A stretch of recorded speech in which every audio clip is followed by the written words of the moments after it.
cloud now. The recordings are good for 30 days. I do have some that are previous versions that have been translated to Word. Those are all on the resource guide. So I will do a quick little tour of that. Looks like a lot of people are putting themselves into the Jamboard. Thank you for that. On the resource guide, you will notice up at the top, there's a menu of all of our topics. And if you click there, I'm actually down, I've already done that. If you click on, so if you missed last time, you can click on that one, but actually I would recommend clicking on today's, because then we can scroll up to last time's. And so there was the recording link from 9/12, that was 23. And then at the end of today, I will add on our recording from today's here as well. Note, please, that these Zoom recordings are only available for 30 days, but there are some previous versions that have been converted to YouTube that are available there as well. All right, so welcome everyone. Thrilled to see you. As we get started, I'll take off my background so that we can see each other and my hands don't disappear in the back for you. And as we do that, though, I have a fun little start that I'm going to invite you to engage with. I clicked twice. Sometimes when your computer is too slow.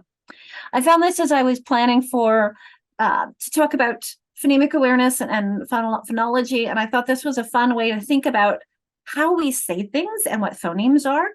And so this is a map of how the word crayon is pronounced in different parts of the country.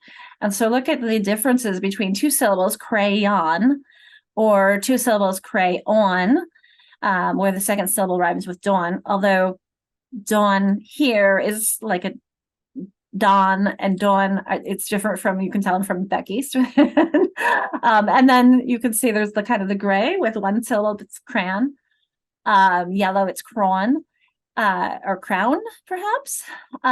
So my question to you is where do you fall? Are you all in the blue? Is it crayon, or is it crayon? And so if there's something that's missing, feel free to add it into the chat or put a stamp on the agenda for us.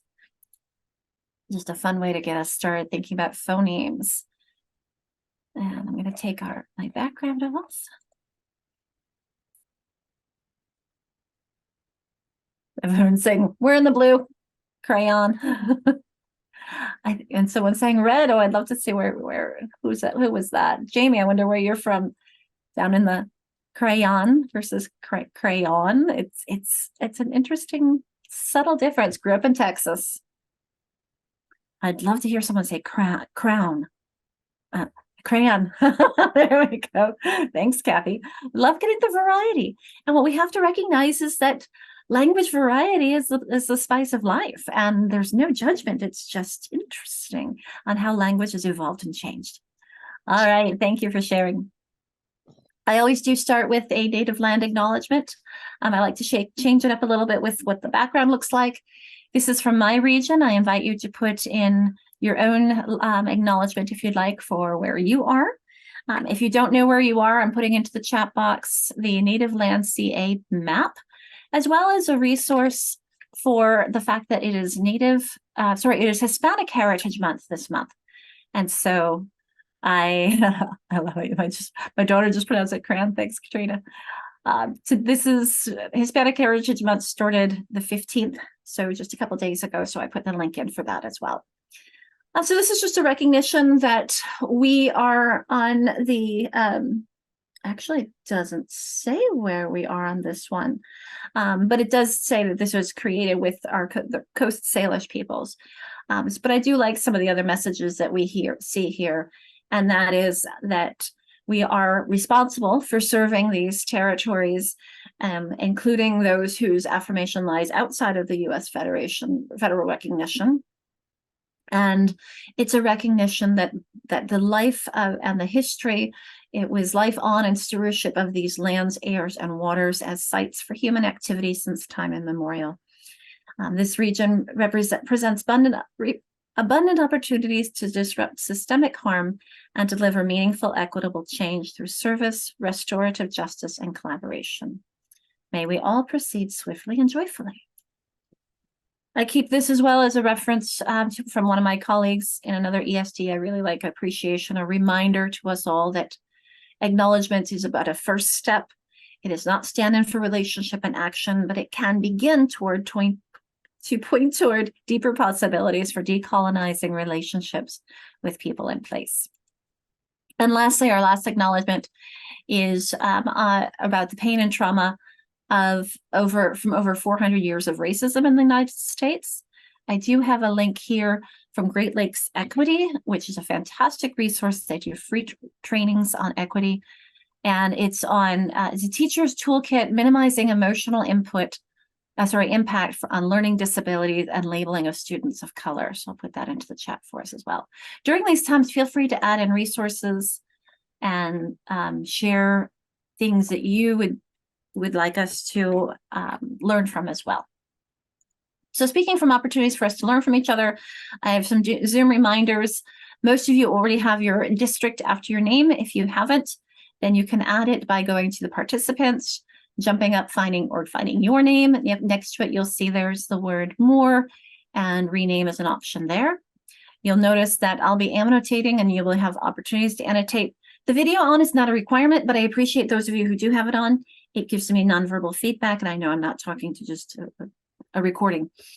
So thank you on that. It's also helpful when you go into breakout rooms to have your video on so that we get that nonverbal feedback. The muting when not talking is, again, not a requirement. It's only if there are noises behind you that are distracting, then I'll mute you so that we, or if I can hear that you're talking to somebody else and not us, we'll do that as well, but feel free to unmute at any time to participate. Okay, so that's the mute button. The reactions is where you'll find the raised hand, because if you're not Laura, Jill, or Kathy, I can't see you actually doing this with your hand. Unless I scroll over, and then I can see hi Amber and Delaney and Darren, etc. So I have to scroll though. So if you're not one of those, please go to the reactions button here, and you'll see the raised hand is under the electronic version. And I'm hoping my kids in the background aren't too noisy for you. The view options is where you can find the annotations for writing and stamping on the screen. We will have opportunities to engage in that way. When you click annotate, you will pull up this toolbar, and you'll notice there's text, draw, stamp. When you click this, it will give you other options like hearts and question marks and such. And this format button will change the color of whatever you're drawing with or using. And it has an eraser, undo, a little trash can to clear everything off. It's a fun way to engage and kind of give feedback in the moment. All right, so another tool that we'll be using is some guideposts. These are for you, but they're also for me, to have a reminder of some handouts, things that you can print up and take away, activities and opportunities to engage, reflection time to think about what we've been engaging with, a practical strategy, something that you can take and use with your students. And in this case, I have a practical strategy icon on this slide, because one of the things our students really benefit from, especially our kids with dyslexia, is to have a nonverbal representation of, instead of always words, because sometimes the words can be a little bit challenging.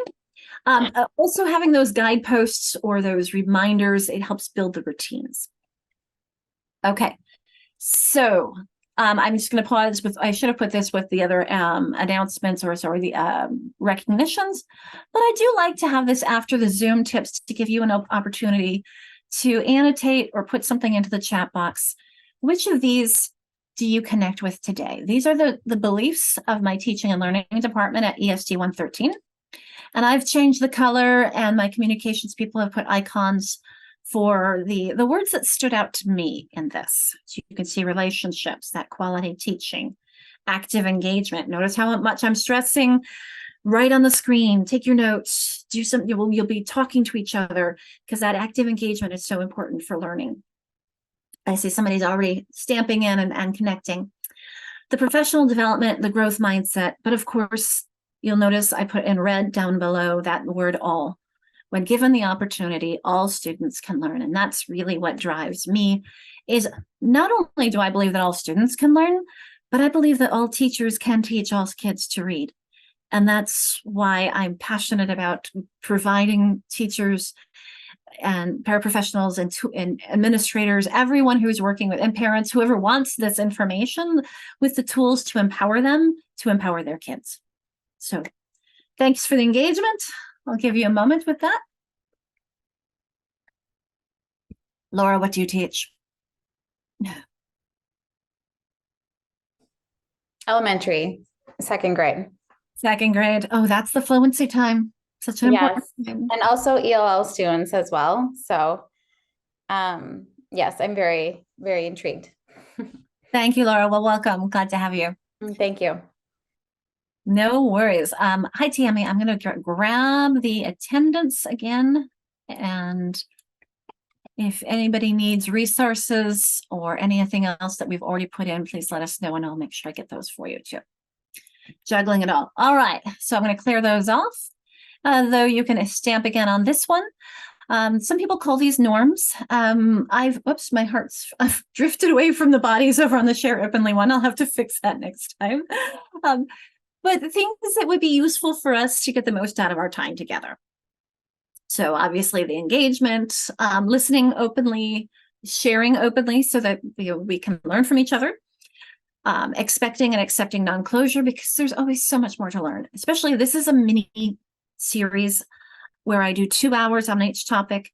I have a full-length one where I do 6 hours on each topic, and even that is an introductory. I mean, there's always more to learn about all these, but nonetheless, I hope to pique your curiosity and your interest in learning more.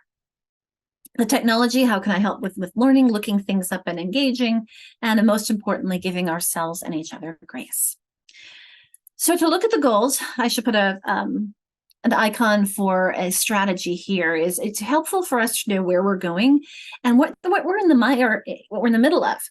So through this series, we're trying to understand and deepen our understanding of explicit literacy instruction, structured literacy, how that applies to teaching emergent readers and those who struggle. And I will say some of the terminology changes and shifts from explicit to structured. The International Dyslexia Association has just put out a new infographic, but the meaning is the same. And we're just kind of to clarify and support and make sure that we are using the clearest language we can to support the most people. So as we do that, what do we need the support in? Notice how we're going to use a lot of our big words here already starting off. Let me use my drawing with the set. We're going to be talking about phonology today. Whoops, I didn't mean for it to be a box. I meant for it to be a just line. Orthography we're going to be getting into next week. Then we'll get into etymology, a bit of when we're talking about sound symbol correspondences, but a lot more when we talk about morphemes. We'll talk about syntax. We'll talk about semantics. If these terms are new for you, little by little, we'll be getting more comfortable with it all. And then, of course, the application piece is the most important thing so that you can be using this with your students. It's one thing to know this, but it's another thing to help them know it and realize what is important in helping them bridge to bridge from an emergent reader to a successful fluent reader, whom Laura's not going to have to worry about when she gets to second grade, right? Oh, first grade comes with a warning label, or it should anyway. All right, so I'm going to give us a pause. This is our agenda, where we were last time, where we are today. And I just wanted you to, again, see where we're going. That's where we have our strategy here, where we've been, where we're going. But I'm also giving you the chat box opportunity just to pause for a moment. And is there something that you've been thinking about that's been circling in your mind since we met last? Or a question that you have about science of reading, structured literacy?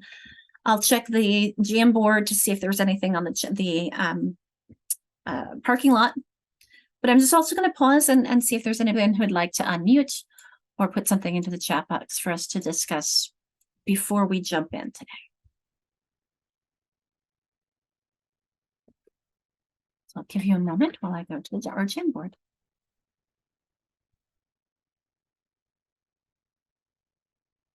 And of course, the moments sometimes become a little longer if the computer's going slowly. If you haven't gotten into the Jamboard yet, let me know. I can put that link into the chat box for you again.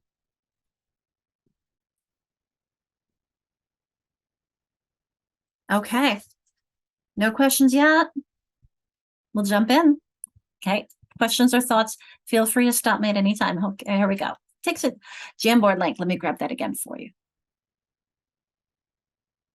Okay, there's the attendance link. There's a Zoom link, attendance link, resources. Here we go. Jamboard. I'll grab the Jamboard and the resources and the needs analysis. It says QR code, but that's, I'll put that if you didn't do it last week. There. That should be everything you need. All right, let's jump in. I do usually do a poll to see if there's anybody new, and I know we do have someone who's new. So I will, but I didn't ask whether or not that person's had any classes with me, but I'll do a brief introduction. But again, I ask you, this is a great time to take a moment to add in your name onto the Jamboard. Make sure you have adjusted your name so we can see where you're from. When we go into breakout rooms, you'll be able to introduce yourselves to each other a little bit more about what you do. I'll grab the attendance link, Dodie. All right, so this was one of my fun pictures of people with whom I admire, and I keep adding to my list on that. Thank you, Kim, for your help. I appreciate it. So this is Anita Archer. So if you want to say some of the people who've influenced the work that I do, Anita Archer, the queen of explicit instruction. If you haven't read her book, Explicit Instruction, I highly recommend it. It's fantastic. As well as, I wonder how many books by Louisa Moats I've read. She really drove most of what I do when it comes to these classes. If you haven't read Speech to Print, I highly, highly recommend it. And if these are going way too quickly for you, I can show you how to get to my book recommendation list. So explicit instruction, speech to print, those are my big recommendations from them. Down here, Diana Hanbury King, I got to see her in person 2 or 3 times before she died. Brilliant mind. She started the Kildonan School back east, and her book is called English Isn't Crazy. So that's definitely a fun one on our language and where it comes from. And then lastly, Keith Jones. I don't think he's written a book, but he's a public speaker on disability rights. And so those are some of the things you can see that on what drives me. Again, it's professional learning, it's disability rights, it's really making sure an equity, and at the same time, driving instruction for all. So I welcome you and invite you to put in what drives you into the chat box. But I know we've got a lot going on, so I'm going to pause with either, if you'd like, you can put what drives you, or something fun. Just a thought and a breath as we take a moment. It's been a while since I made my emoji. I need to update my hair, either make my hair match that or match my hair. Let's see. It's been a week since we were together last, those of you who were here last week. So let's just take a moment. And I can see others have joined us, so I will put in the attendance link and the resources again as you're adding that in.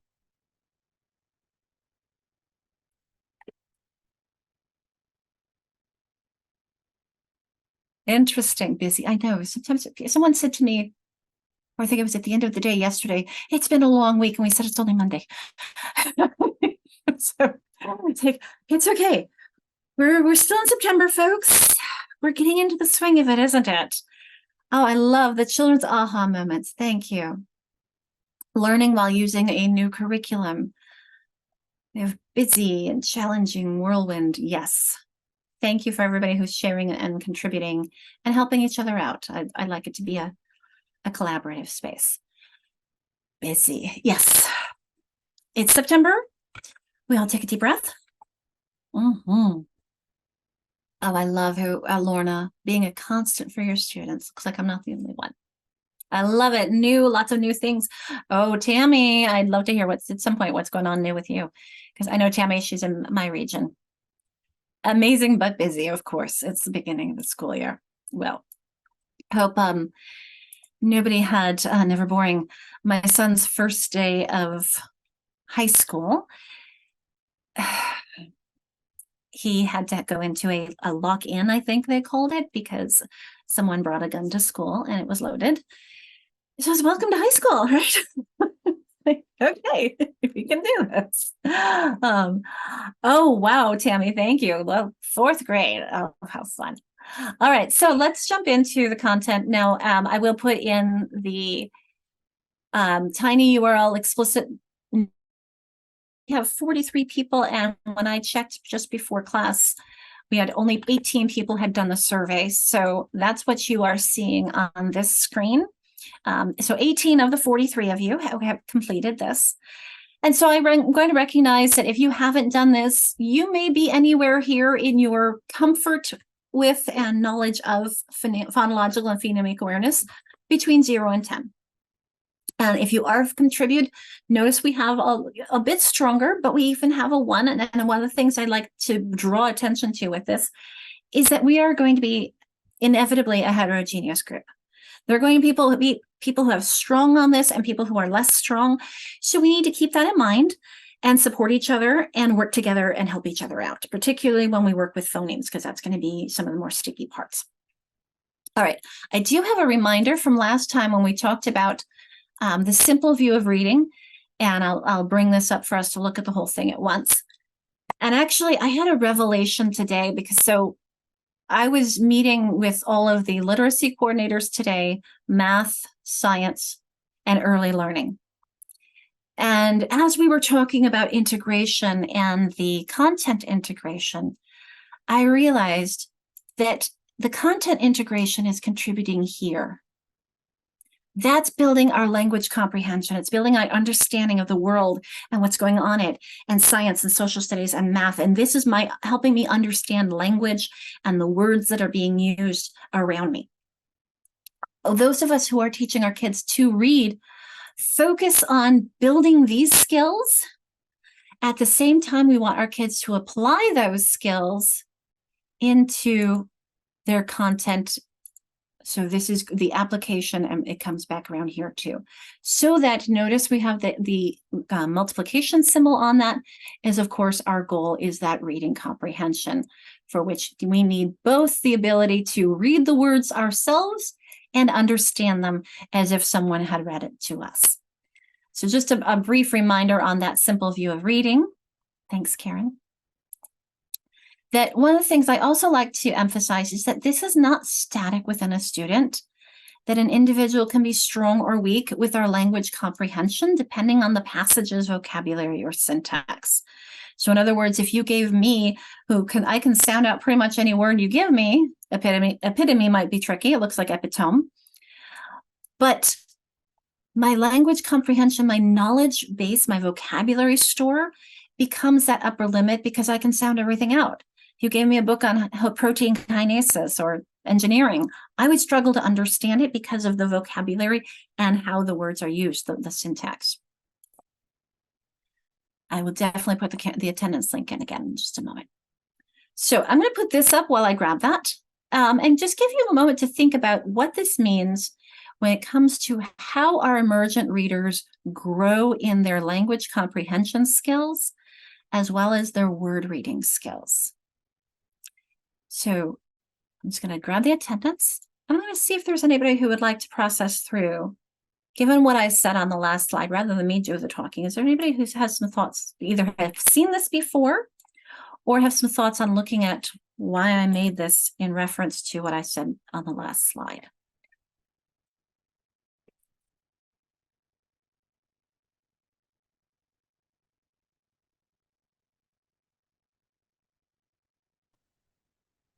It looks to me like they come with language comprehension, but very little word reading. As their language comprehension, word recognition goes up, but as it goes up even farther, word recognition can come up and meet it as you go.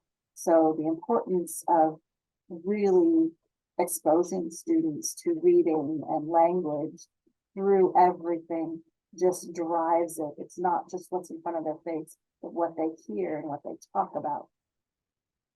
Thanks, Amy. Exactly. We need to be increasing both. I think so often the science of reading and structured literacy is misinterpreted as only focusing on kids' ability to do phonics and read individually, like to read the text in front of them. But the real emphasis is on both. You need to be able to both read it independently and understand it once you do. So hence, as you said, Amy, we are talking to our kids. We are reading to our kids. We're doing experiences with our kids so that we are building the language that they understand. I appreciate that, Amy. I think you've got it. Well, the only emphasis I would add is, according to Louisa Moats, that once I've remediated my word reading skills, my language comprehension becomes that upper limit in our poor readers. So this is really something that, yes, I need to pay attention to my word reading skills, but this is a strong one as well. We need both. So thank you for that. That's how we get to comprehension, isn't it, Stephanie? Okay, so today when we're focusing on phonological awareness, we're really focusing on those word recognition skills. But of course, let's keep in mind that this comes from the oral language base as our reminder of our language comprehension piece as well. That oral language is how we first start. That's where our kids, as Amy said, the kids come with a lot of words that they understand and that they can use. Now we need to help draw their attention to how those sentences are made up of individual words, how those words are made up of individual sounds, because it's those sounds that we represent in print that's leading to our ability to decode individual sounds and words. That's what we're going to be getting into next week. Right now, we're starting with the phonological awareness. But I also have to start here, stepping back to remember, how do we really know a word? We have to know its sounds. We have to know its meaning. We have to know its written form. So that's how we really know a word strongly and remember it. So using theirs as an example. Again, remember, we come to school, as Amy said, with a lot of words you already know what they sound like and what they mean. And now we need to map on what they call mapping. I think it's a weird term. I'd rather call it connect on the written form to what we already have stored in our brains, which is the oral and the meaning size. Okay. Why do we pay attention to phonemes? This is one that I've been watching some people talk about this and talking about whether or not we do sound walls or word walls, or whether or not we pay attention to the articulatory gestures. Can I get a volunteer to read us at least one of these quotes, if not both, and give us some thought on why should we pay attention to how words or how sounds are made in the mouth? Like me to read it? Thank you, Kathy. Okay, am I reading the whole page? Sure. Okay. More on the why. Awareness of articulatory gestures facilitates the activation of graphophonemic connections that helps children identify written words and secure them in memory. And from Anita Archer, there is no comprehension strategy powerful enough to compensate for the fact that you can't read the words. Thanks, Kathy. So I love the Anita Archer kind of emphasizing what we were doing last time. You need both the language comprehension and the word reading. You need both of those. You did not even stumble, Kathy, over graphophonemic, which often people do. But if we think about grapho having to do with the written form, phoneme having to do with the sound, and of course, ick making it into an adjective. So those connections between sounds and symbols, and that the more we are aware of how this is made in my mouth, it helps me remember that sound symbol connection. So that's one of the things I want to draw attention to here. And I actually want to respond to a discussion and a listserv with this quote and say, let's talk about it more, because I think the whole point of teaching is for we recognize what were the sounds in the word. If the word was mit, what's the first sound is and how do I write that? How is it written in print? Making that connection between the sounds and what's in print. So jumping ahead a little bit. So when we're talking about phonology, I'm going to step back. And remember, I said that it's recognizing sentences are made up of phrases, which are made up of words. And as you see in this pyramid here, the larger unit on the bottom, working up to that at the top, that individual unit of sounds. So those would be the individual sounds in mit. And I said, mit. And so I might pull it apart like beads on a pipe cleaner, which is a lot easier to do with letters. Mark Seidenberg has talked about this, how the sounds in a word are more like on a waterfall, and they all kind of blend together, and it's hard to pull them apart. A speech language pathologist I worked with once said, stretch the word like a rubber band. Pull it, say it slowly so you can feel the differences. If your word is stretch, you have to feel Let's pull those apart. R, ch. So how many sounds do I have? 1, 2, 3, 4, 5 in stretch. So these are, when I'm talking about phonology, I'm talking about understanding those sounds. Notice how many we have. That is huge and difficult for some of our kids, especially, I think it was Laura, you said you have a lot of English language learners. Do you know how many vowel sounds there are in Spanish? From what I've been told. That's what I've been told, Kathy. Look how many we have in English. Like 18 or 19, depending on how you pronounce things. And I worked with someone from, I think it was Minnesota, or where I could not even understand when she said the word egg. It was at least a couple syllables, it seemed like. I don't know that S sounded like. Danielle, I like it, the giant slinky. Pull them apart like a rubber band. I've seen people use elastic to pull them apart and then let them squish back together. So get the kids feeling the different movements of your mouth to help them recognize that those are different sounds, because then if they change if they change the ol and clash to a r, you have a whole new sound. Clash and crash are totally different words. I meant no new sound, not new sound, but new meaning. And what I have here too, it's junctures between the sounds. That's what we're trying to pull apart. It's very hard for some of our kids to recognize. If you ask them how many sounds in cat, they'll say 1, because it's what it feels like. It's one syllable. It feels like one thing. You have to get them to slow down and feel what their mouth is doing for the k, the a, and the t in that word. Okay, so that's where some of the difficulties are. When I'm talking about phonological processing, though, I'm going to step back to a bigger umbrella. I need to get a new picture for this, because I used to say phonological awareness can be done in the dark. And in some cases, yes. If I'm doing larger units, like in words, and I say, Amy, your word is hot dog. If you said it again without hot, what do you have left? I can see you mouthing dog. That I could do without looking at you. But if I said, I won't say it to Kathy because her back's turned, but if I said, Laura, what's the first sound in mutt? You kind of have to be looking at me, don't you? I actually tried this with somebody early this morning. I was really shocked from another room, and I said mutt and I said nut, and he could hear the difference. But I know that she's not here anymore. My daughter with dyslexia has struggled with that, and she'll sometimes use the wrong one, the wrong nasal in the beginning, the instead of and I'll say, look at me. It's a it's not an Look what my mouth is doing. So she couldn't do that in the dark. When I was teaching at Chartwell, a school for kids with dyslexia, and we would do what we called auditory written cards. And I'd say, everyone, you've got to look at me. I want you to write what makes. Now, why did I tell you have to look at me for this one? I think Kathy knows why. Because what else does it sound like? I tried this again with complete my friend's husband this morning, and I said, what is the first letter of thin? And he was in another room, and he said, oh, S.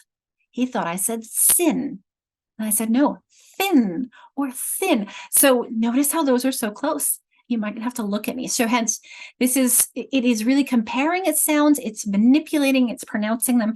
It's really paying attention to what those different sounds are. And sometimes you need to see what my mouth is doing in order to do that.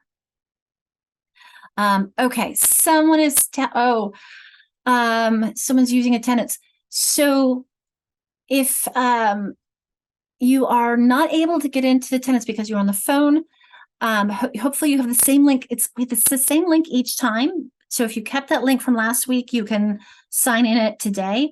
And if you didn't, put your email in and I'll email it to you so you can have that link for attendance. Okay, so we're talking about phonological processing, which a lot of people said you understood, but now the question is, why is it important? So we're going to zoom out of phonological processing and talk about its components. So bigger picture here, and then we're going to go into the little pictures of those phonemes, the sounds. Phonological processing is typically described as being made up of 4 different processes. So there's the phonological awareness, phonological memory, phonological representation, and phonological naming. So the first one, when we're talking about phonological awareness, it's the recognition that sentences are made up of phrases, which are made up of words. It's recognizing that there are those different individual pieces that can be changed and manipulated, and you can do things with them. So this pyramid represents those levels, as I mentioned on the top. One thing I will add is that the sounds, that's when we're talking about phonemic awareness. So if you're thinking about the difference between phonological and phonemic are the phonemes. Phonological is all of the parts of sound, regardless of if it's the individual phonemes or it's larger units like syllables and words. Okay, so that's just your awareness, your recognition of those. One example I like to use, though, is with this, and I'll share with you, is if you think about, it was Ramona and the Pest, I think, where Ramona drew some kind of strange lamp. And her mom said, "What is that?" And she said, "It's a Dawn's-Early." And the mom said, "What?" "You know, from the song, 'Oh, say, can you see by the dawn's early light?'" So she wasn't hearing the dawn's early light. She was hearing the dawn's early light. Just like our youngest ones who may hear the elemento is one letter. This is where we're having to help them break it down. How many words were that in that? If you have a second language learner, I use the phrase "Salamu alaikum" or "Alaikum salam" every day when I was in Morocco, for many times a day. It's a greeting. I have no idea how many words are in that. It's because we say our words often in a continuous flow. When our kids come home, I don't say, "Did you eat yet?" I say, "Did you eat yet?" It becomes this flow where I don't pronounce things clearly. I don't say, "I do not know." I said, "I don't know." So we have to get our kids to slow down and pull those all apart for them to make the connection to what is in writing. Okay. Nextly, we have phonological memory. So this is being able to hold it in your short-term memory while you do things with it. So if I asked you to blend the sounds s, o, e, p, you'd have to hold all those in your working memory in order to be able to pronounce the word slip. So our students with dyslexia really struggle here, holding on to those sounds, holding things in their working their working memory. If I asked you to, for example, repeat a series of numbers backwards, you'd have to, if I said 51, 32, 16, and 4, you might say that again and again in your head. What you're doing, you've got your inner voice saying them again and again, and then you're going to bring it back out because you're holding on to those sounds, those numbers, so that you can repeat them back. So this is that inner voice. And maybe if I said, "What's your mother's name?" Maybe you hear a voice in your head say that name. That's that phonological representation. That's that inner voice.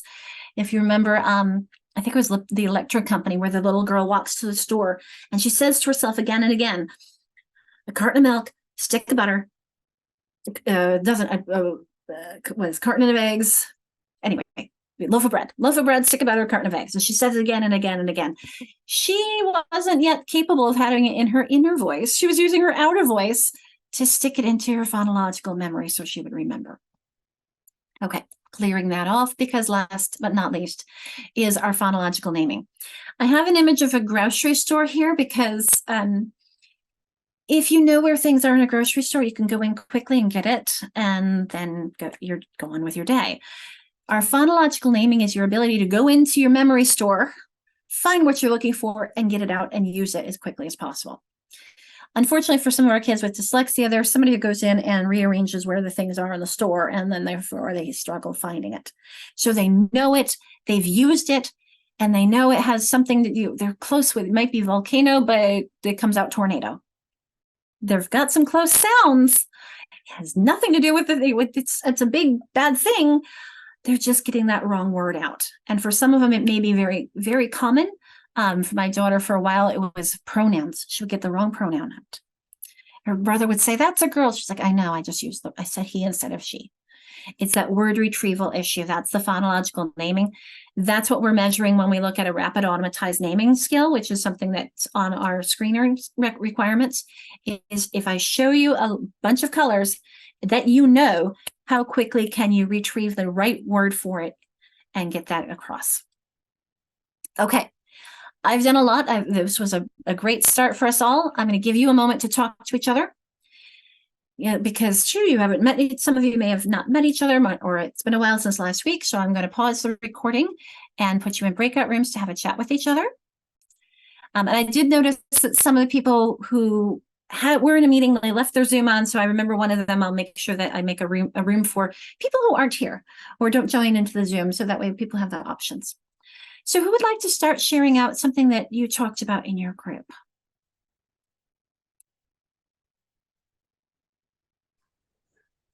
Can I share something? I kind of have been thinking about this, and this is kind of one of the reasons why this has interested me, this thing that we're in, is the effect of the mask on kids, because a lot of the younger kids that I see and I work with were in kindergarten, preschool when masks started happening, and even my own kids. So I kind of wonder how that affects like working their way through those steps.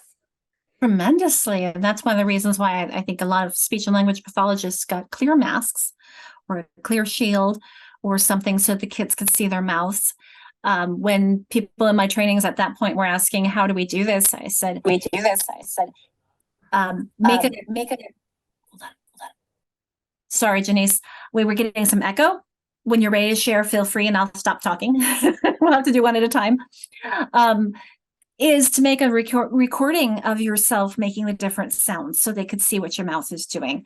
I also found a few different videos and I put into our links for us, because you're right, Laura, this is a challenge. They need to see what we're saying in order to hear it clearly.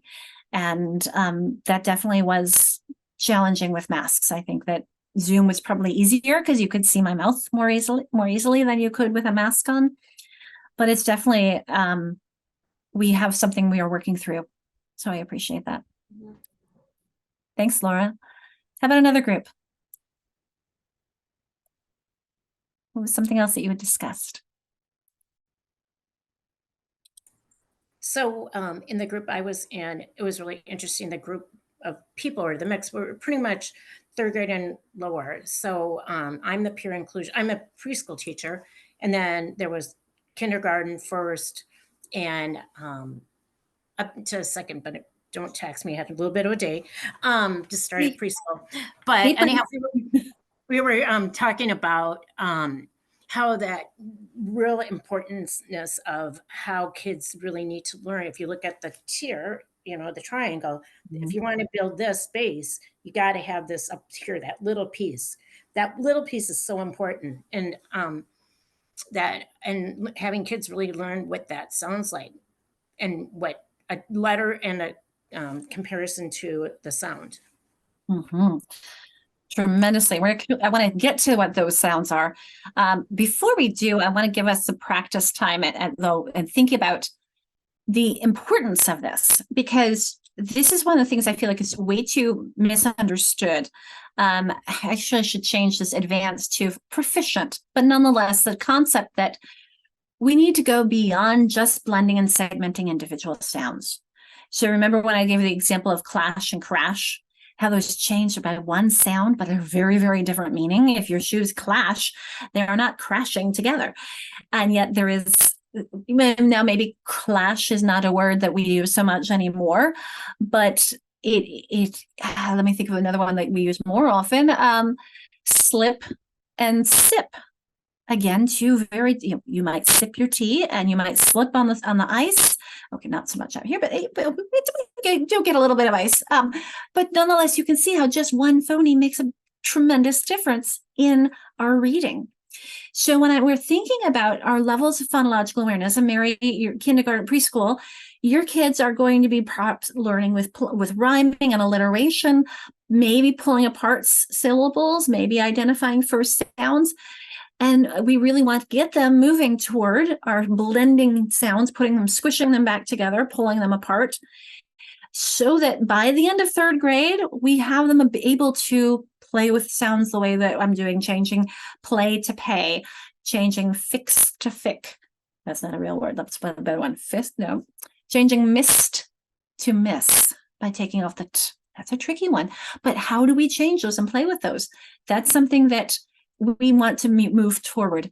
And you see this handout icon here. I'm going to take you to our resource list so you can see how to get to the handout. This is one half of a table that we'll be talking about the other half next week. And Laura, I love your picture, looks very attentive. So let me take us to our resources so I can show you where you can get that handout, and we'll be talking more about those next week as well. So in our structured literacy resources, up at the top, you'll see these handouts. I highlighted it in yellow for us. So we're going to follow this link, and I'll also just grab the link for you in case you want to. Some people like to have everything in one place. Some people like to have them separate. So I'll copy URL, put it into the chat for you. And whoops, I need to go on everyone. There we go. Okay. And in our handout, so you'll see it's called ADA compliant. That means that these are readable by an e-reader. So these are completely shareable. And what we're looking at right now is the Kilpatrick chart. I should rename it something else, but it's a Kilpatrick chart because it came from David Kilpatrick's book, which is assessing and understanding reading difficulties and reading abilities. It's a very thorough book on the research, but he talks about here, you see our phonological development is what we have on the left, from early to basic to the advanced. And then we have on the right our reading development, which we'll talk about next time. And we'll talk about why it's so important to have our phonological development developed and have it strong for our kids. There's another version, though, that I appreciate is another way of looking at this is through this rocket ship image, where what I like about this comes from Margie Gillis, and that's again in the handouts. Actually, no, I may not. It's in our resources, so let me put it here in the chat box as well. This is in Margie Gillis's progression of phonological awareness. But remember how earlier I said we start with that oral language, that's our base.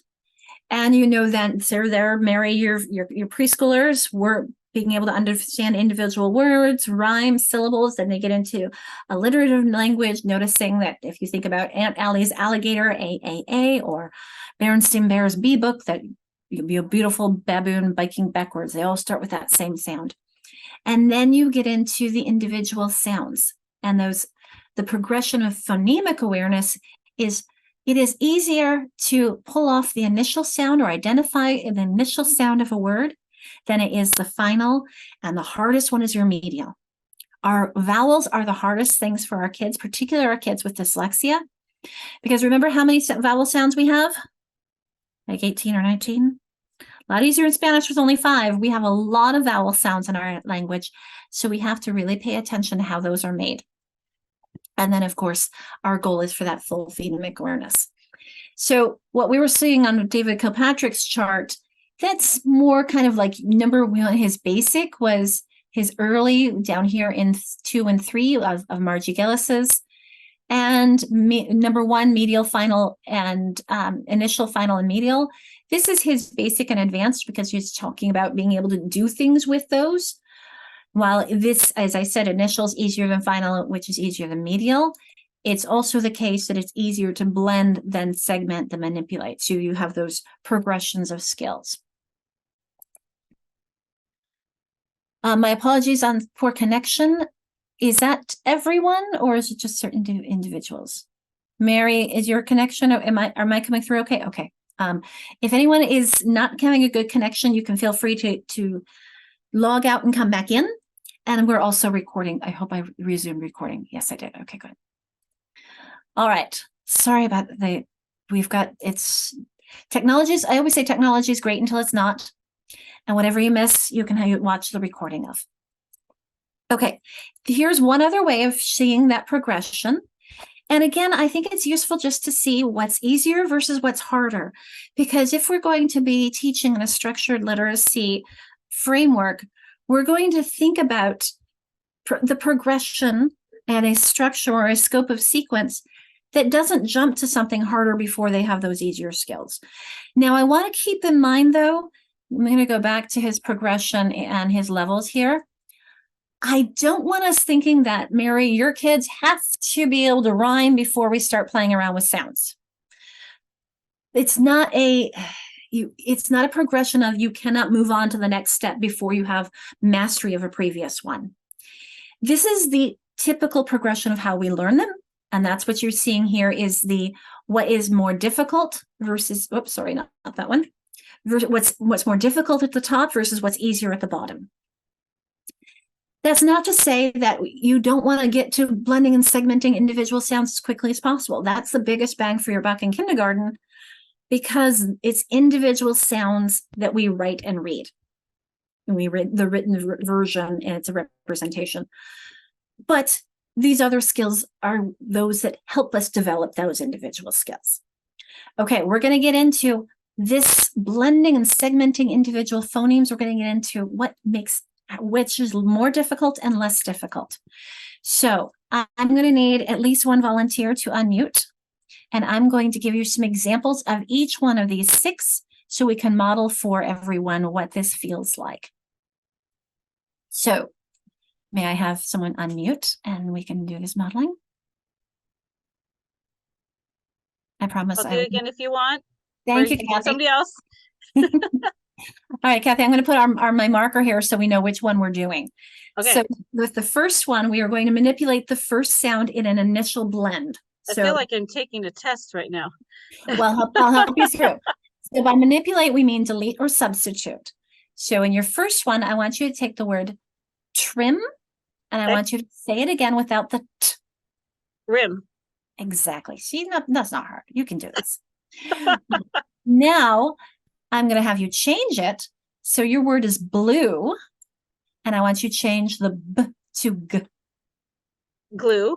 Excellent. So we did number 1. I'll stamp them instead of highlight there. All right. So that was number 1.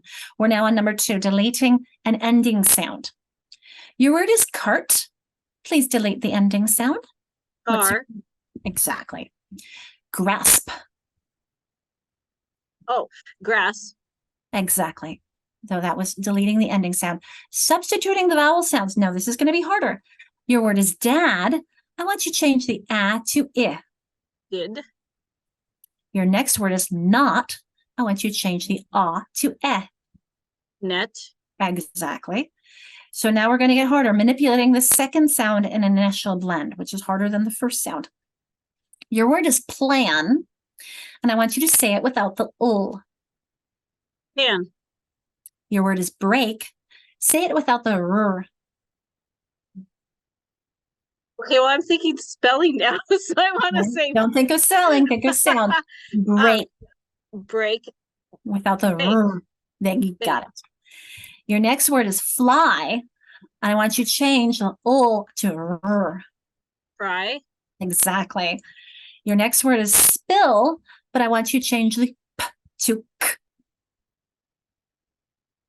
Sorry, spill to Changing the p to k. skill. Exactly. So you're doing a fantastic job, Kathy. I Next, was thinking of a question I had for you because I've noticed this on Dibbles sometimes. I don't know if anybody else has noticed this, but when I test my kiddos and I say a word, like, I said, I was thinking of the spelling of break. And so sometimes I almost think my students will try to spell it back to me. Has that ever happened? Is that tremendously. And someone, when I did this last time in August, and someone said beak because they were thinking of this spelling right? and without the r, That's what I was thinking. but at the same time, but if you think about the spelling and you take out the r, it does become beak. But if you think about the sounds, it doesn't matter how you spell it. Yeah. Break. You're taking out that r and it becomes bake either way. So it's again, but when the phoneme segmentation where you have to say the words for them, so I've usually every year I get a student that tries to tell me how to spell the word instead of telling me the sounds. And which you say, that's great, but sometimes you may come upon a word that you've never heard before. And if you don't know how to spell it, let's try something like squish. Maybe you don't know how to spell squish, something that's harder. And now let's pull apart how many sounds are there. The reason why I put the word 5 up there is because that's one that people will often struggle with, because it does have 4 letters, but it only has 3 sounds. So you have to help them translate and shift in what you're asking them to do. And it's maybe even get them some tiles to help them with that. And so we'll give some examples, but very common. Okay. Okay, so we have two more. I think we've gotten to number 5. You're going to substitute an ending sound. Your word is seed, and I want you to change the word the d to t. Seat. Hide, change the d to So, v. Mhm. V. Okay. Hive. Yeah, you got it. Like what a bee is in. And of course, what an opportunity to talk about vocabulary all the time. It's like, you know what a hive is? Have you talked about, like, you remember Winnie the Pooh when he reaches into the hive to get the honey? Okay. So warm. Stay here, Timothy. Sorry, my warm. And you change it Substituting the ending sound. to an What was the first word? You went from warm, but you're just changing the to Worn to Ex- warm. Yeah, well, the other way around, but yes. And lastly, on that one, I have force, but change the s to k. Fork. Exactly. Now that's another one where spelling is tricky because you have the CE making this sound. All right, lastly, we'll just do a couple of these. I'll do one change and one delete, manipulating the second to last sound. So say the word coast without s. Coat. Say the word paint, but change the n to s. Paste. Excellent. You did a fantastic job. Thank everyone. Give Kathy a round of applause. All right. We're going to give everybody a chance to think now. The first one I don't have a poll for, but I do have a poll for the second question. So for the first one, you can either put it into the chat or you could use annotations if you want to have an anonymous way to respond here. So the question here, and you can use your stamp, is which demonstrates, which one of these two questions demonstrates a more advanced skill, meaning which is harder for a kid to do. Now, again, sounds, not symbols. So if you could do this close with your eyes closed, what's the first sound in sled? What's the first sound in shed? Which one of those is harder to do? I'll give you a moment. And while you're doing that, I'm going to put the poll up asking about the second one, which is the harder skill, or which shows a systematic sequence in counting sounds and words from easy to complex or fewer to more.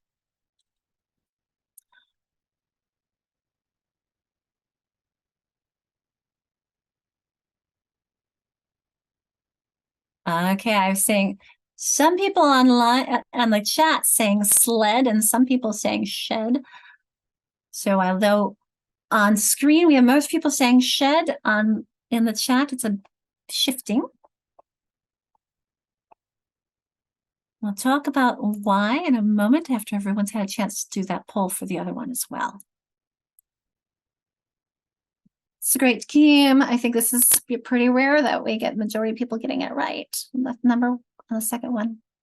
These two questions actually came from a research study back in 2009 where the majority of first-year teachers got these wrong. And I will talk about why. Janice, you are totally right on the first one. It's difficult for the kids to separate that s and o. You've got that blend there. So number one, I'm going to use our drawing feature here, is that it is harder to pull off the sl. Now, a lot of people say sh because they think sh is difficult. At the same time, if you're just using tiles, how many sounds? Sh, d. Not as difficult but sh is maybe harder for kids to make than s. But nonetheless, I still have 3 sounds in shed and I have 4 in sled. So it is easier to pull off because too, I have sh, and I have 1 consonant sound before the vowel, whereas I have here 2, s, o, and I have 2 consonant sounds before the vowel. All right, this team is absolutely fantastic. I'm going to share those results. You all, well, the majority, did succeed in finding the correct answer of A? Who wants to talk through and why it's A, and who wants to question why it's not B or C? Let's talk about that. Verbalize to internalize. Okay, I can't tell who started first, so I'll let you both go. I'll have Angela, then Kitsy. Oh, wait, Kitsy, then Angela. I would say it's the systematic sequence because 8, where they just have a vowel, consonant, vowel. How many sounds in 8? 1, 8. Sorry. Sorry. There you go. I was going to say, keep going there. 2 sounds. Keep going. And then you're adding a new sound, a beginning sound in lake. So And now you still have 3 though. I mean 3, I'm sorry. You have, okay, I'm getting confused here. Long day. That's And all. then you're adding ache. So now again, 4 sounds. So Exactly. each time is adding a new sound. Exactly.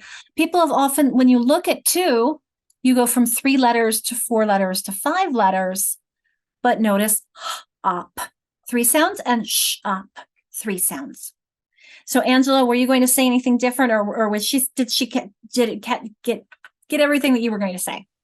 Yeah. Not touching number 3 because everyone's recognizing no O 2 and bow 2 and float with 4. Float. Go ahead, Mary. I was going to say that one thing in Orton Gillingham, what they do teach is like, so when I was being taught it, they would say, okay, they would do a sound comparison. And so as you're progressing down that language, so if I said A, write all the different ways that A goes, it'd be A dash E, so there's a long E, and then there would be EA. And I think that's the confusing part for kids, and then there would be AY as you get older or get into it more. And so that's one of the things I think too that makes this a little bit more easier.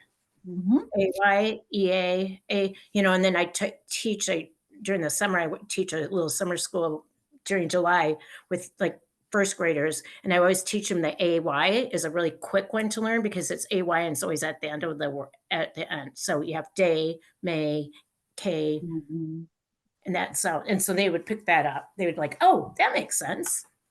But again, for those of you who aren't as familiar with Orton Gillingham, one of the things that Mary is pointing out is notice we're talking about the progression of most common. That A constant E, like in ape and lake and ape and lake, is way more common than the EA and break. And so those are the ones we're going to teach teach first, rather than going to the complex, harder ones. All right. Does anyone need a stand-up little break before we get into those individual phonemes? I'm seeing yes. Okay. I will pause the recording. We will do a 3-minute break. We'll come back at 5:15. I'll clear all this off. I will put the attendance link in for those who haven't. And actually, I'm going to go ahead and put this up for food for thought on the consonant sounds, which we will be talking about next. If anybody wants to go into the Jamboard and try things out, you can. We'll be talking about them when you come back from break. All right, so resume recording, clearing off our annotations. And I'm going to give you a chance. We're going to do this whole group. Sometimes I do a small group, sometimes I do a whole group. But I want us to work together to support each other, because this can be a little bit tricky. We're going to be looking at the consonants and how they're made. Now, I've already given you clues on some of them, and I'm going to give you choices. You can either work together with us on this one. You can go to the Jamboard and you will see this again. And if you work with the Jamboard, you can, I can also put people into small groups if you want, or you can stay a whole group with us. On the Jamboard on frame 5, I put the different sounds here. They're under slashes because it's a sound. And then we are sorting them into how they are made. Now, these are not the linguistic terms. If you feel like this, you got this, you're ready to try the linguistic terms, you can come up with what are the 25 consonant sounds And then how would you put them into this chart with the linguistic, that's are not tech, these are closer to linguistic terms. So technically this would be bilabial, labial, dental. I don't even remember all the rest of the terms, but this one was a little bit harder than this one. These are the kid-friendly words that Nancy Young uses when she, in her book, I think it's Secret Code Actions. And these words I think are useful for kids. So I see somebody starting on there. So I'm going to go move off of that and come here. And we're going to start with, unfortunately, I need to change my animations because the nosers are really the easiest. I think I have these in left to right, but we can write on this on the board and on the screen. So let's see if there's somebody who can either unmute or put it in the chat. Any of the 3 nasal sounds, nasal consonant sounds. I did kind of mention 2 of them earlier, but let's see if we can come up with them together. And I'll just type them in here so that I'll erase it when we get into the animations. So see something coming into chat. There we go. Janice starts off with Remember I said that and if you're not sure what a nasal is, she calls these nosers. If you close your nose, if you plug your nose, you can't make the sound. So try it. Go. You can't because the air is going through your nose. So I see other people making So we have and we have and there's one more.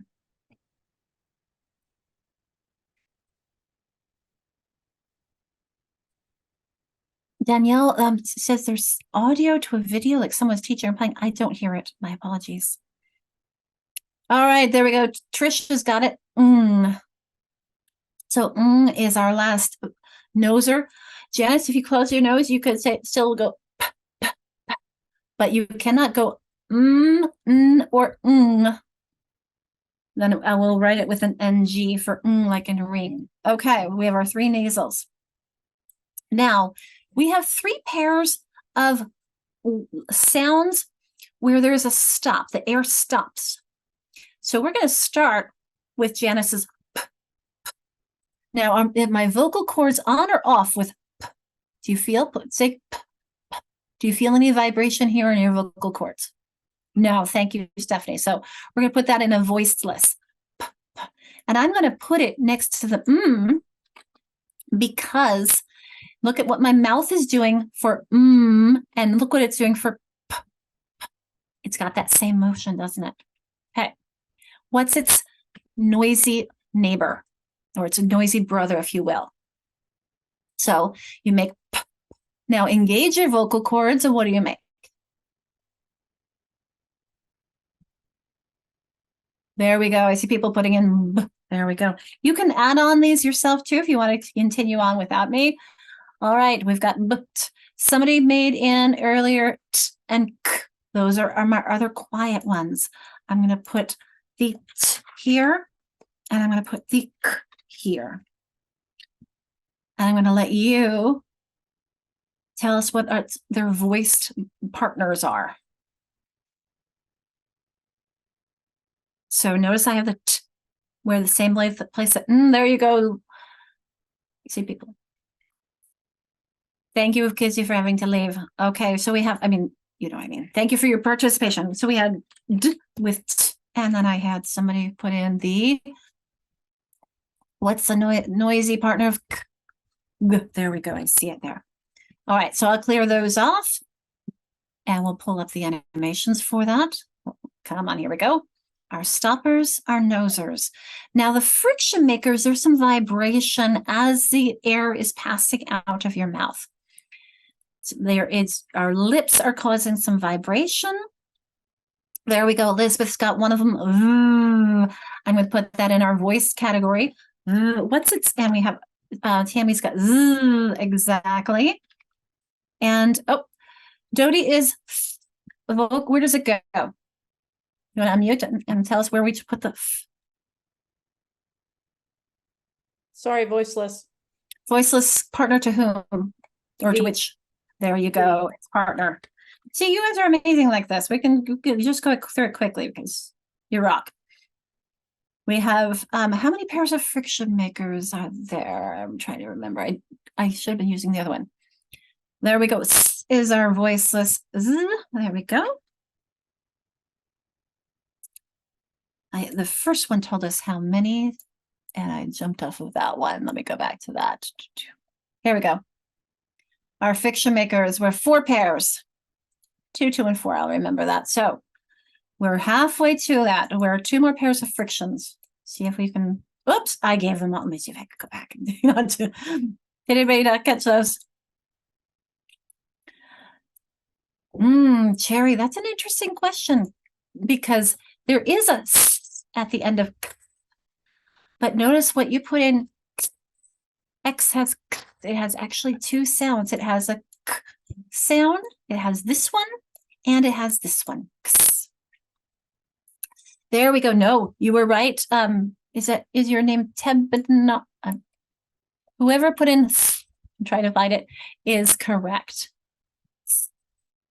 Feel that vibration? So is another one. I'm just going to type in this one. And the so one of them with a vocalization and one of them without. Okay, we have one more.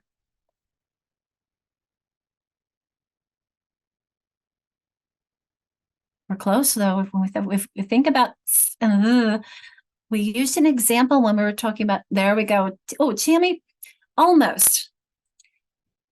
There you go. I was going to say, Tammy, take your ch and don't stop it. That's actually a combiner. You want to be able to continue it. Shh. You see a lot of people doing that shh there. Whoops, that's a quiet one. Shh. What is the voiced version of shh? That's a hard one to write because, and this is what we're, there you go, Dodie. Give me a word, somebody put a word in there that has a zh in it. So people can say, what we're talking about, zh. What's a word with zh? Pleasure, awesome, measure, rouge, genre. Those French words, they're fun, huh? Okay, speaking of fun, those liquids. Again, these are difficult for some of our second language learners, especially our l and our r, where the air is kind of going around them. There's some difficulty there. Now, Tammy, you put in ch. We're going to call that a combiner because it's combining a stopper and a friction.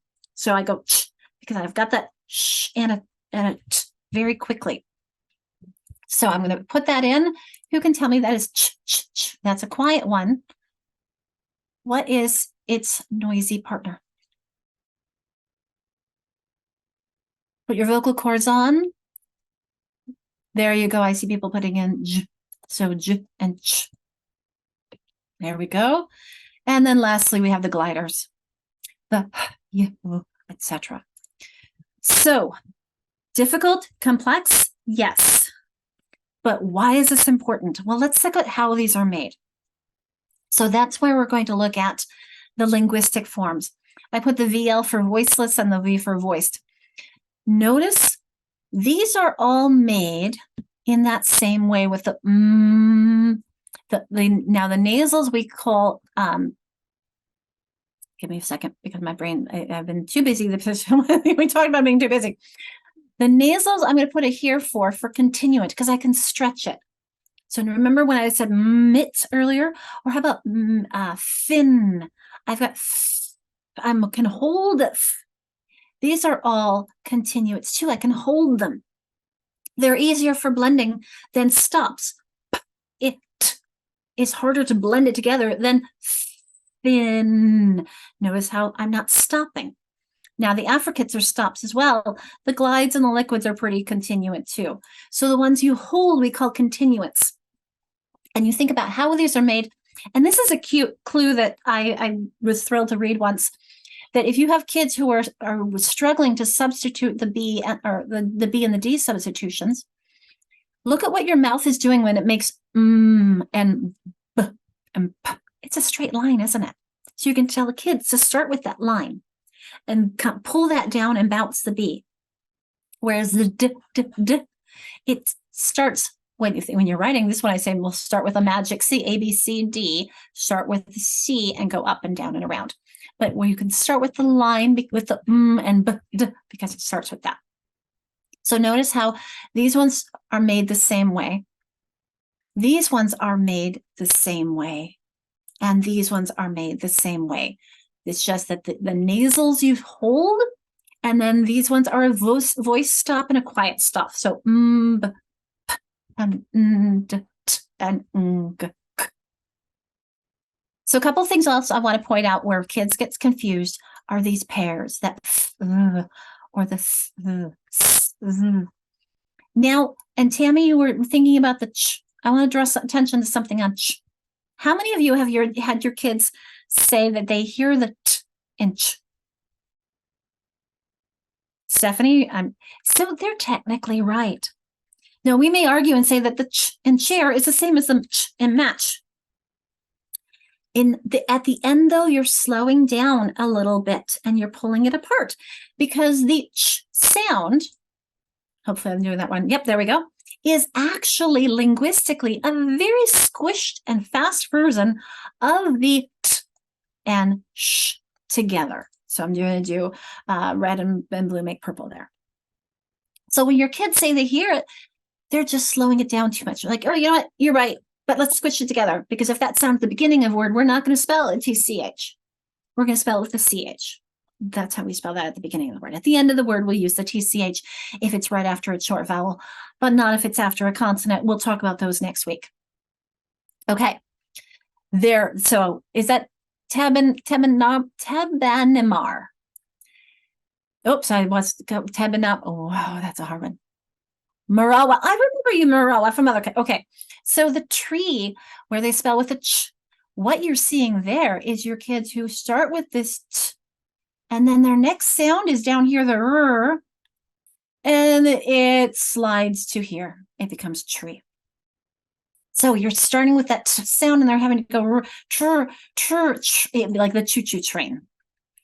And so hence that's where the ch comes from, is they're not yet slowing that down and realizing that it's t, r, and train, but you can see how your mouth is squishing them together and becomes a ch sound. So that smushing also happens in the j, which is a really quick version of d and j to make j. So that's again where things can get confused. I want to give you a resource. It's on this one. Here we go. This is another way of looking at it that I really like, that I remember I said the brothers. This is how Shira Natel, and I have her webinar that I'll put on link in on the next slide, how she classifies them. Notice how these ones are all made with the lips. Your quiet or noisy brothers, the b, p, v, those are made with the lips. These ones are made with your tongue, t, d, k, g, f, v. And these ones are made where it's air. Your quiet s, and sh and ch, or z, j, and j. She calls them these cousins. They're related, your nasals, your liquids, and then your air going through for and w, so those glides. So one thing I do want to share, though, remember when I said, I think, see if she's still here. Laura, I think, yes, Laura, you were talking about masks. I think it was you. And one of the resources that I found during that time was this chart that I'm going to put into the chat box. And I'm going to need to share with sounds too. I'm going to demonstrate. This is from a speech and language pathologist. And look at this. You all are fantastic. I knew that was going to be completely done and organized by just watching. So what I put into the chat box for you is a pronunciation chart. And you'll notice that she uses pictures rather than letters or mouth movements. She's the one who's saying mouth movements is a waste of time. I can't wait to have more of a conversation. It's like, let's keep talking about that. But let me change my sharing screen so that you can hear the sound, and I'm going to demonstrate this. So let's start with this one. It's going slowly, sorry. Come on. Car. You hear k at the beginning of car. K is a whisper sound. Say k, not ka, k, car. Now you notice the organization is the same. We have the k, g. So just like we had, I'm sorry. Yep, k, g, and t, d, and b, and p. We have the quiets here up on the top, and then we have the noisies down here. So it goes through our stops.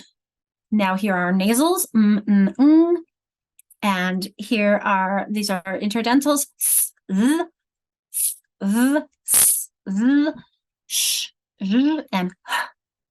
And then we have w, y, l, r, and ch, and j. So all the consonant sounds here. Tricky. There's a lot going on here, isn't there? Okay, let's get into vowels. You'll see those up here. I'm going to give you a moment, though. Think about, now, short and long, linguistically, those words aren't really useful, but for kids, they are. We say the long ones are where it says its name. However, there are some that obviously we've got 6 there, not just 5. So let's think about, let's put in the chat box, give me an example of all 5 of the short vowels. Those ones you all know. I'm just going to put it up. I'm going to put up what we call the vowel valley, and we'll talk about them. We'll talk about, where do you see kids making mistakes, and why do you think it's in this configuration? This vowel valley is very famous. This one comes from Louisa Moats's letters. But you'll see this with linguistics all the time, linguists and those who in speech and language pathologists. Try to, you're muted, so you can say each of these, and I'll give you a hint as you're saying them to yourself. This is the long sound, so this starts with E. Watch what my mouth is doing. E, I, A, E, A, I, A, O, U, and U. Notice what my mouth was doing. E, A, U. So notice, and then notice where these ones, for example, are really close. And how often do you have, especially second language learners, who struggle on the difference between it and eh? Even I cannot convince my daughter that since is with an I, not an eh. She always wants to say sense. I'm like, it's since. She doesn't believe me. Maybe one of you could convince her. So thanks for the examples, Janice. We have the cat with this one. These are our short ones, the ah, the I. You gave bat, hit. Whoops, where'd the I go? Oh, there's the I, the eh here, and bun, over here. Now we also have the schwa. We have our ers, and we have oi and ow. Those will be some of our different other ones.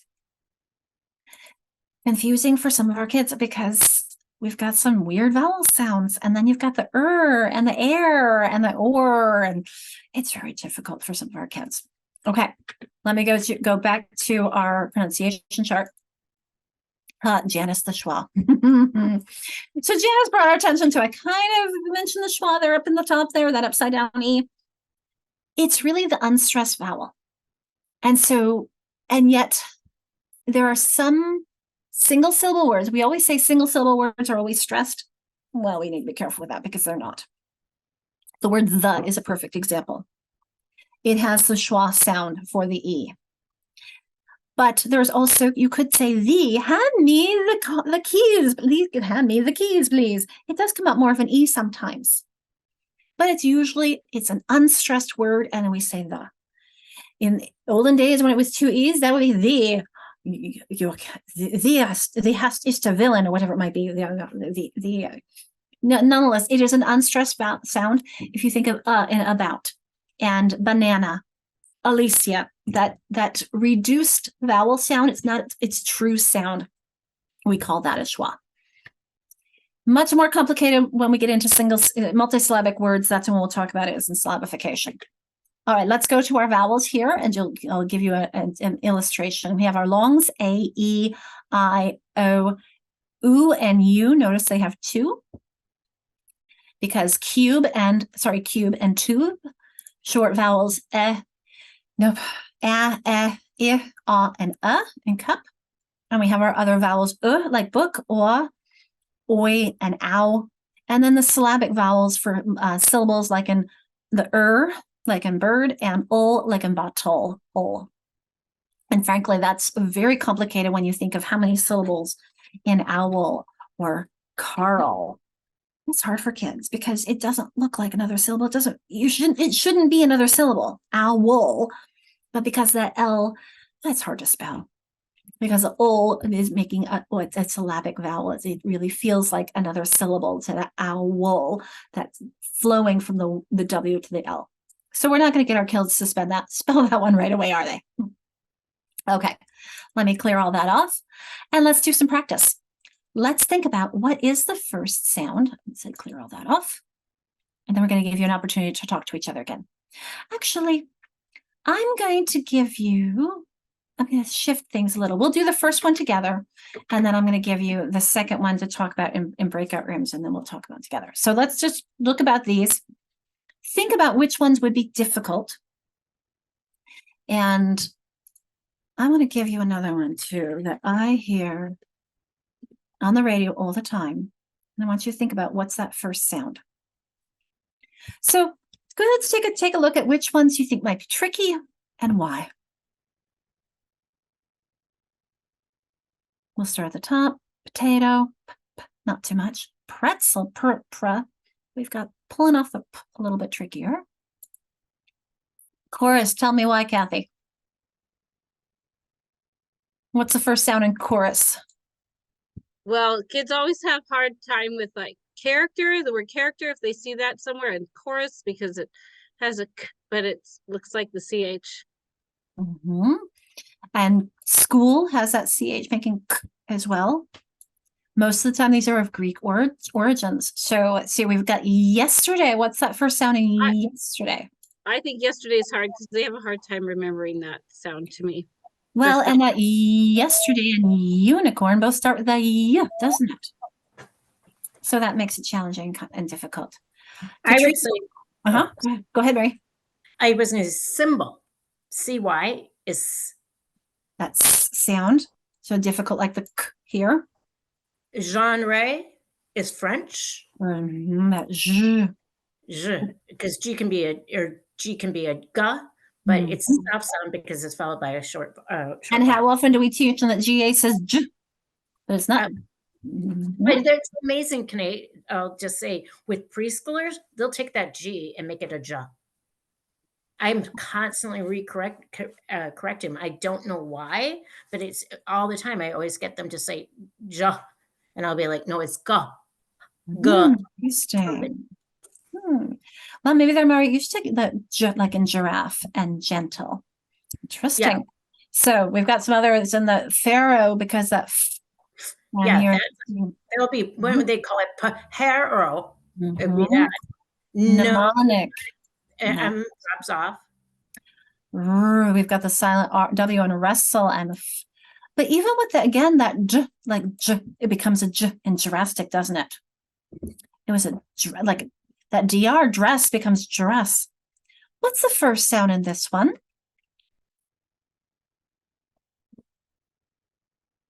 Oh, I feel like I'm taking over. Sorry, I don't mean to. Like Q and U are always together. You never see a Q without a U. What's the first sound though? Or it'd be quiet. Just the first sound, Mary. Oh, you're claiming two sounds. So is Trish. Queenie quail. What is the first sound? Ooh, there we go. You can see a couple people putting in there. Because, yes, they're always together, but they do each have its own unique sound. That Q is making the k and the U is making woo. Later on, the U can also make woo like in language and sweet. You will sometimes make woo, but Q always makes k. Sometimes the Q U together will be a k sound like in antique or unique. But the very first sound in the Q combination is the k. So that's a tricky one for people. So thank you for working through that with us. All right. Nobody's told me what's the first sound in this. Not when you are looking at it and and when you're teaching it, but when you're saying it naturally. Okay, everybody, I'll see you. Is it really Delaney? I hear it on the radio as I'll see you tomorrow. When I say it like that, what is that first sound? Abby's got it. It's more of a D sound, isn't it? Just like if you think about what is that second sound in stop? I don't say stop. I say stop. Notice how my tongue is just kind of barely touching. So you have to be very careful when you're thinking about that. And this is a great introduction to the most important concept that we'll be talking about more next week. The imperfect relationship between speech and print. We don't say, I will see you tomorrow, and I put butter on my toast. I say, I'll see you tomorrow. I put butter on my toast. It becomes more of a D sound. So there is an imperfect relationship between speech and print that we really need to clue our kids into. Okay, I'm going to let you do this one in your breakout rooms, as well as a conversation about where do kids get confused and where do we really need to help them. And that's about all we're going to have time with today. So I'm going to put us into breakout rooms for this, and I'm going to share screen. But you can also take over sharing with each other and look into the chat box or other things you want to share as well. So I'm going to pause recording. Okay, somebody's asked for attendance link, so I'll get that again. While I'm doing that, who would like to start off with some thoughts? What was difficult? Some of the ones you weren't in agreement on, some of the things that you were discussing when it came to how many sounds in each of these? Who would like to start us off on that conversation? Square. Now, again, those errors. Let's do squirt. No, that's got an er. How about let's do all right, fine, we'll do square. Because those errors are hard, and so I'm going to say yes and or possibly. And for example, with the word therefore, I'm going to start in looking, not thinking about sounds. I'm going to have them thinking about there, like in where, and here, noticing those, and then doing the for. This should be FOR. So this is, again, that imperfect relationship between speech and print. So you want me to go to square. Air. Because it's a long air versus R, I would do it as 1, 2, 3, 4, and 5. But the air is hard. Is it air or R? It is a hard one. I was grabbing the attendance link. So how about someone else talk through one while I do that? Or something that you talked about in your group, or talk through something that's tricky. How about flex? Who wants to talk about that one? Sure, I can. Flex. So if you didn't teach that blend, full, so they would go full, x. They wouldn't put that sound together. Full is one sound, is another. Right? So Mary? Yeah. By definition, a blend is 2 or more sounds. Oh, okay. So, okay. So Sherry's got, let's see if she's right. Oh, 5. Yep. Because 1, 2, 3, 4, 5. Yes, RJ, let's see Robin Jones. Now it's difficult, but this is also why tax could be spelled TAX or TACKS. It's a homonym because it is tax, and it could be spelled like one tax. And this is when we get into the spelling that we have to think about meaning, or one tax or many tacks. The things you poke into the wall, you have more than one tax. So that's what that X could be either 2 motions, 2 sounds, or g, like an exit, again, 2 motions, 2 sounds.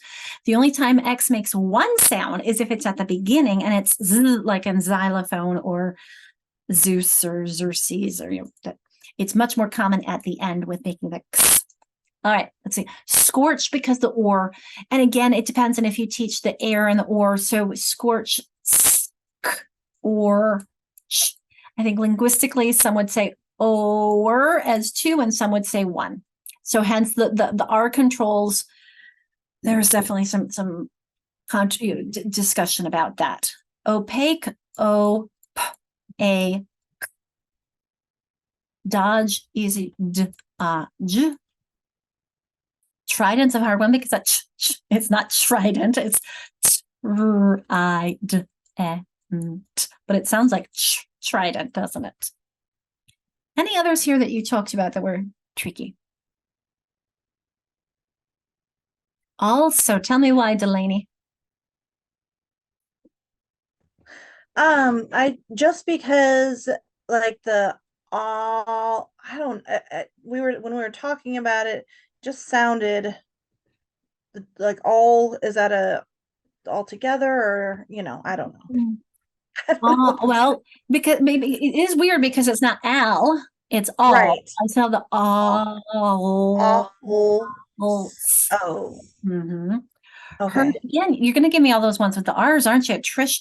That Now the is one that linguists will usually agree is one sound, but R and or, there's some disagreement. So you could either go no, it's three and the here is by an EAR. Again, that imperfect relationship between speech and print. That EAR is difficult because it's ear or depending on the meaning.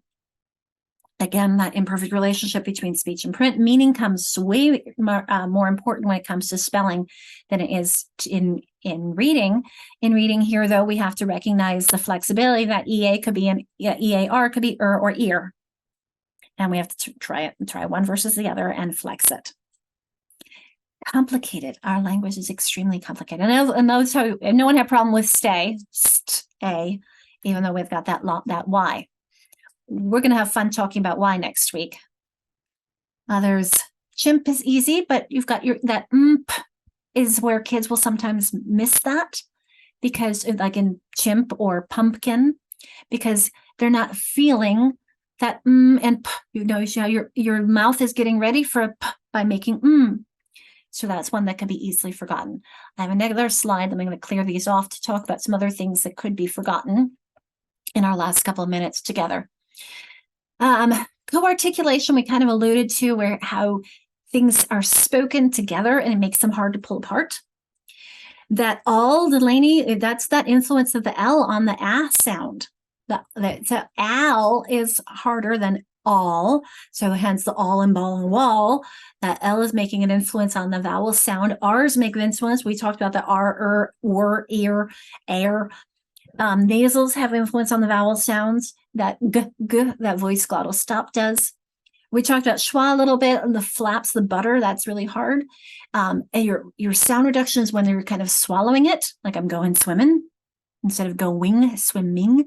So those makes things difficult for kids because we don't speak very clearly in American English. Sorry, folks, we don't enunciate everything very clearly. We talk, we get close enough for meaning to be conveyed, and hence there are some accents that are much more swallowed than others. And somewhere it's much more pronounced in different ways. If you think of like in Boston, where you pack the car, instead of park the car, we might have a much stronger R's. Or then when you go to England and they talk about an idea and they stick an R in the word end of idea. So it's that imperfect relationship between speech and print we'll be talking about next week time. But now we're just talking about understanding the feeling, what are the sounds in those words. Activities we talked about a little bit. You saw some of those. Let's isolate those phonemes. Let's identify them. Let's categorize them. Which ones are, you could put pictures up and these all start with the sound. These all start with b, or these ones all end with ch. Blending them together, we talked about that and segmenting them, pulling them apart. Deletion, I think it was Mary or who demonstrated those for us, or I can't remember who else was our, I think it was Mary. Addition, let's put it into the beginning or the end. So for example, leap, if you put a s on, it becomes sleep, and then the substitution. Okay, I hope you had some time in your groups to kind of think about our day together. It is 6 o'clock, so I won't ask you to do this publicly, but I do think it's useful for you to take a moment to yourself and write something that you learned, write something that was food for thought.